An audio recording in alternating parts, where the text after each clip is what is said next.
Good day, everyone. This is Sir Roll 1986 with the House of Insanity coming back in for a new video with New World. Today I'm going to cover a little bit about the returning players and also new players. Hey, you're a fresh 60. Congrats on the grind. Now you got more of a grind because it's now true endgame stuff, even though really endgame for certain people, and I even have a video back on that. What's endgame to you? Because mostly endgame is where you just started enjoying the game overall. So going over on this. So you've got the nice little system here. Let me tab out of here, where you have to start grinding out to get the max level gear. Now is actually 625, but you start out at, I think it's 500. Yeah, you start out at 500. And the way to increase that score is by a variety of ways. The main one that goes on is through gypsum right here. And there's multiple ways you can obtain gypsum throughout the day, which 3 of them you can obtain from bosses. Obsidian gypsum, which that has a 5-minute cooldown between each one. So you can have one drop, you gotta wait 5 minutes for the next one, but that 5 minutes also can take 10, 15, yada yada yada, and then so on and so forth. The next one drops 5-minute cooldown at least, till you get the 3.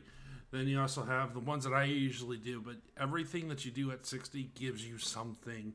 Another one that I do is right here, the sapphire gypsum.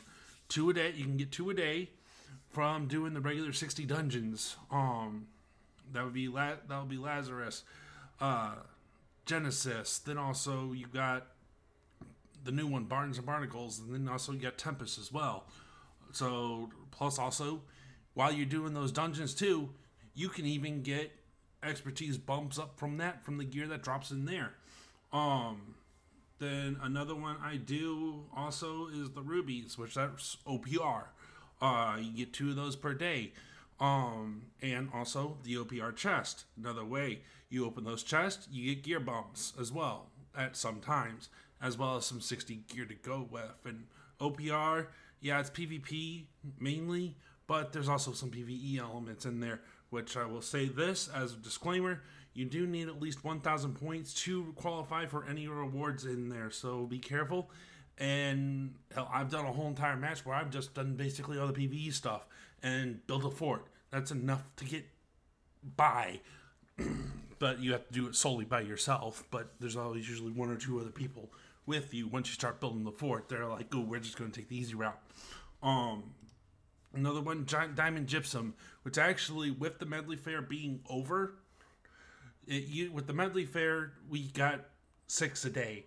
And now we only get 3 a day again. And that's given through the hidden stashes. Hidden stashes also give moats for it. And the moats are sometimes hard to come by depending on your server and the capacity it has. And the diamond gypsum, you get 3 a day. You get the emotes. And how you get the hidden stashes is just by gathering. Now, another way you can get it is by another one gathering. You have, let's see, where is it? Where is it? Blah, blah, blah, blah. You also have the emerald gypsum. There it is. The emerald gypsum. That is from getting an aptitude level with your crafters. So there is something for the crafters right now in game, and there's supposed to be more stuff coming in for the crafters coming in the next October update, which I'm looking forward to. Because I am working on grinding out the crafters, and that's a grind and for another video. Sorry about that. So you've got that. You can also, and then you also got the topazes, which you need the topaz 2 potions for, which that takes 5 of the mythical beast, let's say lightning bugs, soul worms, and so on and so forth. The epic bugs that you find every once in a while laying around, the salamander slimes. Then you get that, you get 10 of those a day, so you get 2 gypsum warps from that. So there's plenty to grind out. Then you also got ones for running you also got ones for running portals. 60 plus portals right here. You can get 7 a day. I've only got 3 because we did 3 last week. Didn't really get the full 7, so I'm sitting there in between. Then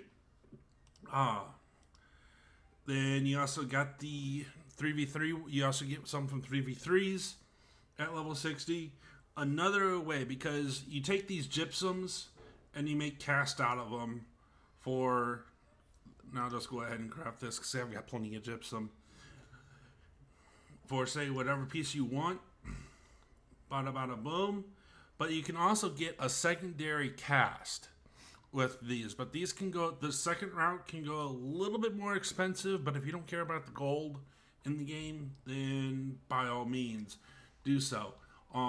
Because you can cast these once a day with stuff that you get from legendaries, from the orange gear that you desynth, but they're also marketable too. They're not buying on pickup, so you can sell them on the market and make a decent profit. Or you can just go ahead and buy them to get the double cast per day. And I'm just making money right there talking about gold. But back to it, let's say. And so once you get the cast, boom, there, expertise bump, 3 expertise. You can have the range of 3 up to, I think it's 9 on a cast. They did change it where usually you got like 2 or 3 a day, but then they made it easier for, say, returning players in new 60s to get up there quick, all in preparation for Brimstone Sands coming out in October. And then once you hit 600, this is another thing. Once you hit 600 right here, you can upgrade past the 600 marker by hitting upgrade right here, and then it costs Umbral Shards to do so to get past that 600 point.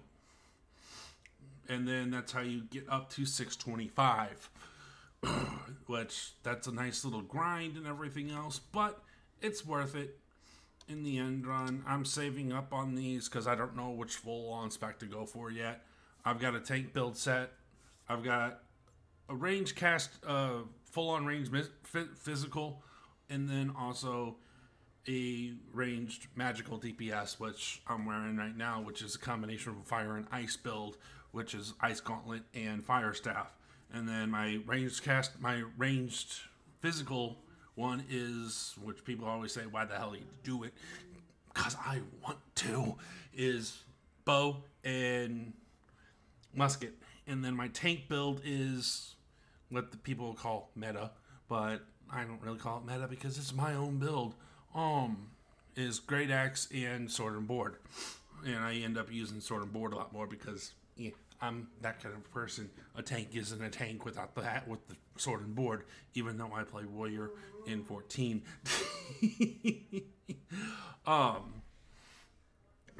But I digress. In here, with the Topaz Potion, I'll go ahead and show it to you here too while I got it. Now, with the Topaz Potion, you don't need to level your crafters here to get the Topaz that you need. You actually unlock it via the camp quest, because you can build your own camp for a nice little easy respawn point, especially if you hit one of the, if say you're out in the middle of nowhere, say like right here, nowhere near a spot and stuff like that, you can set down your own personal camp and you can respawn, and you have to farm mobs like right here, but you end up dying because, yeah, well, in the end zones game, and in the higher end zones, you actually do end up dying probably a lot, depending on your gear. So you can spawn right back there and then just be right back at the spot you were at before. But that's only once, like, per half an hour or per once new camp. Other than that, if you die again, you'd have to either go over here or hit back to the main settlement. Which, once you hit tier 5 on the camp, you will unlock under the arcane and also in the camps too, the Topaz Gypsum Attunement Potion, which, like I said, it takes all the mythical beast to make. So, yeah, nice little grind there to try to find them. Once you hit 200 in gathering, you can actually track them, so it makes it a little bit easier. And also, they will show up on the map too, depending on how often you find them. Or if you're out in the world, they'll pop up on the map up here. But going on with that, so I should say, congrats on hitting 60 or coming back to the game, because there's so much coming out. And then I'll do another video coverage on it too, because you got the Greatsword coming out and it's also live over there on the PTR.